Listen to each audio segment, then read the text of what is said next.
June 28 சொன்ன மாதிரியே நம்மளோட எக்ஸாம் நடக்குமா, இல்லை நடக்காதா, இல்லை டேட் எக்ஸ்டெண்ட் ஆகுமா, இல்லை கன்ஃபார்மாக அன்றைக்கே நடந்துருமா, நம்ம படிச்சிருக்கோமா, இல்லை படிக்கணுமா, இல்லை கம்ப்ளீட் பண்ணணுமா, இல்லை ரிவிஷன் விடணுமா, இப்படி ஏகப்பட்ட மைண்ட் கொலாப்ஸில் மைண்ட் டைவர்ட்டில் தான் நான் உட்காந்துட்ருக்கேன். நீங்கள் எப்படி இருக்கீங்க அப்படின்றது கீழே கமெண்ட் பாக்ஸில் சொல்லுங்கள். இந்த வீடியோவில் உங்களுக்கு ஒரு கிளாரிட்டி கிடைக்கும். So hi, this is me your sister. Welcome back to another episode of PDJ journey.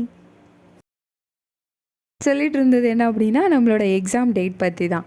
ஆக்சுவலாக நமக்கு அந்த ஒரு வீடியோ பார்த்தேன். அந்த வீடியோ கீழே கமெண்ட் செக்ஷனில் என்ன சொல்லிட்டு இருந்தாங்கன்னா, ஒரு படத்தில் கூட இவ்வளோ ட்விஸ்ட் அண்ட் டர்ன்ஸ் இருக்காது அப்படின்ற மாதிரி. உண்மையாகவே அப்படி தான் எனக்கும் ஃபீல் ஆச்சு. ஏன்னா எத்தனை இப்போ நம்மளும் ஃபேஸ் பண்ணிகிட்ருக்கோம் பார்த்தீங்களா. நோட்டிஃபிகேஷன் வந்ததுக்கப்புறம் கேஸ் ஃபைல் பண்ணாங்க.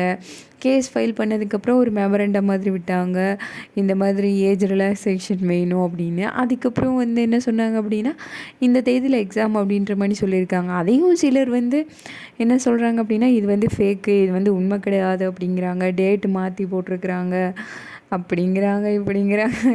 ஆக மொத்தத்தில் என்னடா நடக்க போகுது, எப்போ தானடா இந்த எக்ஸாம் நடக்க போகுது அப்படின்ற மாதிரி ஈகராக வெயிட் பண்ணிகிட்ருக்கிறவங்களுக்கு ஒன்று சொல்லணும் அப்படின்னா, எதை பற்றியும் யோசிக்காதீங்க. ஜஸ்ட் ஃபீல் ஃப்ரீ, அவ்வளோதான்.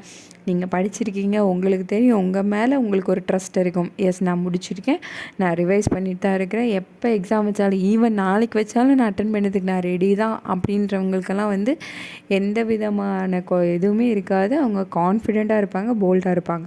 ஆனால் இந்த நடுவில் இன்னொருத்தவங்க இருப்பாங்க, பாதி படித்து பாதி படிக்காமல், இன்னும் எக்ஸாம் ஒரு வேளை எக்ஸ்டெண்ட் ஆகுமோ அப்படின்னு நினச்சிட்டு வெயிட் பண்ணிட்டு, கொஞ்சம் இன்னும் நமக்கு நாள் இருக்குது அப்படின்னு சொல்லி வெயிட் பண்ணிட்டு படிங்க. அதெல்லாம் பண்ணவே பண்ணாதீங்க. நமக்கு நாள் கிடையாது. எப்போ எக்ஸாம் வச்சாலும் படிக்க வேண்டிய கடமை நமக்கு தான் இருக்குது. நம்ம படித்தா தான் நம்ம பாஸ் ஆக முடியும், நம்ம ஃப்யூச்சர் நல்லாயிருக்கும். அப்படின்ற பட்சத்தில் எக்ஸாம் டேட் வருது போகுது அப்படின்ற எதையுமே யோசிக்காதீங்க. உங்களோட பாயிண்ட் என்னவாக இருக்கும், ஜூலை 28 சொல்லியிருக்கிறாங்களே, 28 தான் எக்ஸாம் அப்படின்றத மைண்டில் ஃபிக்ஸ் பண்ணிக்கோங்க. அதே 40 டேஸ் தான் இருக்குது அப்படின்னு சொல்லிட்டு நல்லா படிக்க ஆரம்பிங்க. இவ்வளோ நாள் படித்ததை விட இன்னும் கொஞ்சம் எஃபர்ட் எடுத்து படிக்க ஆரம்பிங்க. நமக்கு டைம் கிடையாது, டேட் கிடையாது, எதுவுமே இல்லை. Just 40 days only. 40 நாள் தான் இருக்குது. இதில் நம்மளால் நம்மளோட 200% எஃபெக்ட் நம்ம இதில் போட்டால் மட்டும்தான் நமக்கு ஃப்யூச்சர் நல்லாயிருக்கும்.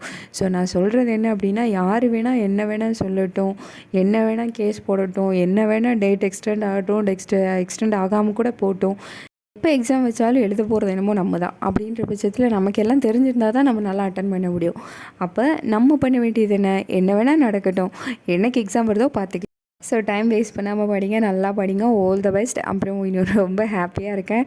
100 சப்ஸ்கிரைபர்ஸ் நம்ம ரீச் பண்ணிட்டோம் அப்படின்றதுல ரொம்ப தேங்க்ஸ். எல்லாத்துக்குமே சப்ஸ்கிரைப் பண்ணுவாங்க. நிறைய பேர் சப்ஸ்கிரைப் பண்ணால் பார்க்குறீங்க. Two subscribe, like, share and Tata, bye bye.